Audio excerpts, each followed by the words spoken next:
अगर ये लोग एक एग्जाम तक ठीक से नहीं करवा सकते तो इन्हें पूरा देश चलाने के लिए कैसे ट्रस्ट करें। ये वीडियो बीजेपी के बारे में नहीं है, ये वीडियो कांग्रेस के बारे में नहीं है, ये वीडियो किसी भी पॉलिटिकल पार्टी के बारे में नहीं है।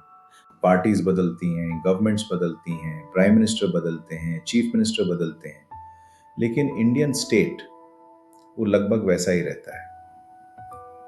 और असली प्रॉब्लम यही है। एक रीसेंट रिपोर्ट में बताया गया कि कुछ टीनेजर्स ने, एक तो सिर्फ 16 साल का, अपने बेडरूम में बैठकर इंडिया के एग्जामिनेशन सिस्टम्स की खामियां ढूंढ निकाली। ऐसी खामियां जो ऑफिसर्स, कॉन्ट्रैक्टर्स, कंसल्टेंट्स और ऑडिटर्स या तो पकड़ ही नहीं पाए या पकड़ कर भी ठीक नहीं कर पाए।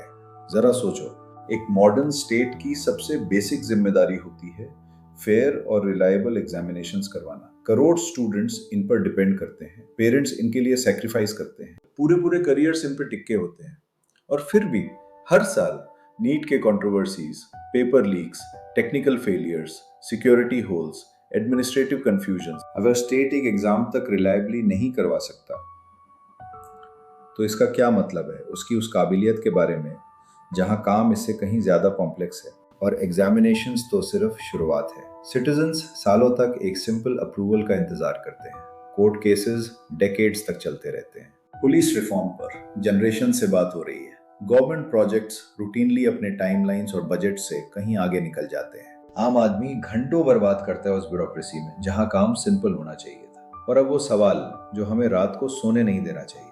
अगर एक स्टेट अपनी पुलिस फोर्स तक ठीक से नहीं चला सकता, जो एक आम सिटीजन को एक आम सड़क पे सेफ रख सके, अगर एक औरत ये भरोसा नहीं कर सकती कि उसकी एफआईआर लिखी जाएगी, अगर एक फैमिली ये भरोसा नहीं कर सकती कि उसके केस की इन्वेस्टिगेशन होगी, तो हम उसी स्टेट पर पूरे देश की सिक्योरिटी के लिए भरोसा किस बेसिस पर करें। हमें बताया जाता है हमारे बॉर्डर सिक्योर है, हमें बताया जाता है हमारी इंटेलिजेंस शार्प है, हमें बताया जाता है हमारा पावर ग्रिड, हमारे साइबर सिस्टम्स सब सेफ हाथों में है।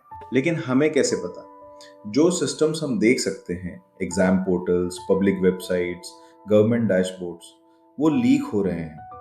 टीनेजर्स सीधे उनके अंदर घुस जाते हैं और ऑफिशियल रिस्पॉन्स क्या है? उन्हें ठीक करना नहीं, उन्हें छुपाना।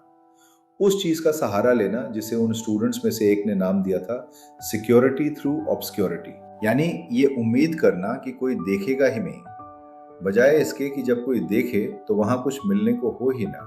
अगर ये सोच है उन सिस्टम्स के लिए जो हम देख सकते हैं, तो सोच क्या होगी उन सिस्टम्स के लिए जो हम ही नहीं सकते। हो सकता है जो कुछ हमें हमारी नेशनल सिक्योरिटी के बारे में बताया जाता है सब सच हो सकता है सब कुछ सही हाथों में हो, लेकिन गौर करो हमसे मांगा क्या जा रहा है। हमसे कहा जा रहा है बस भरोसा कर लो। कोई ऑडिट नहीं है जो हम पढ़ सकें। कोई टीनेजर कभी ग्रिड की खामियां या बॉर्डर्स के गैप्स ऑनलाइन पोस्ट नहीं कर पाएगा। उन्हें बस यकीन दिला दिया जाएगा कि सब ठीक है उन्हीं इंस्टीट्यूशंस के द्वारा जो एक बच्चे की मार्कशीट तक सेफ नहीं रख पाए। एक स्टेट उन चीज़ों के लिए भरोसे का हकदार तब बनता है जब वो उन चीज़ों में कॉम्पिटेंट हो जो हम देख सकते हैं। ये स्टेट वो हक नहीं कमा पाया, तो फिर इतना काबिल देश बार बार इन बेसिक चीज़ों में फेल कैसे हो जाता है? टैलेंट की कमी नहीं है, इंडिया के पास दुनिया के कुछ सबसे ब्रिलियंट माइंड्स हैं। रिसोर्सेज की कमी नहीं है, प्रॉब्लम खुद सिस्टम में है। एक ऐसा सिस्टम जो कॉम्पिटेंस से ज़्यादा कंप्लायंस को रिवॉर्ड करता है, आउटकम से ज्यादा प्रोसीजर को, अकाउंटेबिलिटी से ज्यादा हायरार्की को, सर्विस से ज्यादा पावर को। ट्रेजेडी ये नहीं है कि ये फेलियर्स होते हैं, ट्रेजेडी ये है कि हमें इनकी आदत पड़ गई है। हम अब ये पूछते ही नहीं कि चीजें काम क्यों नहीं करती, हम बस मान लेते हैं कि नहीं करेंगी। लेकिन एक स्टेट अपने सिटीजन्स की सेवा के लिए होता है, सिटीजन्स स्टेट की सेवा के लिए नहीं होते। सवाल ये नहीं है कि अगला इलेक्शन कौन जीतेगा, सवाल ये नहीं है कि अगला इलेक्शन कौन जीतेगा, सवाल ये है कि क्या किसी में इतनी हिम्मत है कि वो सिस्टम को ही बदल दे।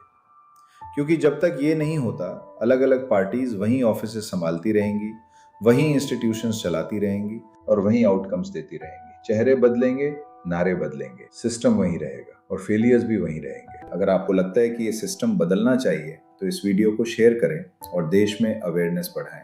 बदलाव की शुरुआत आपसे होती है।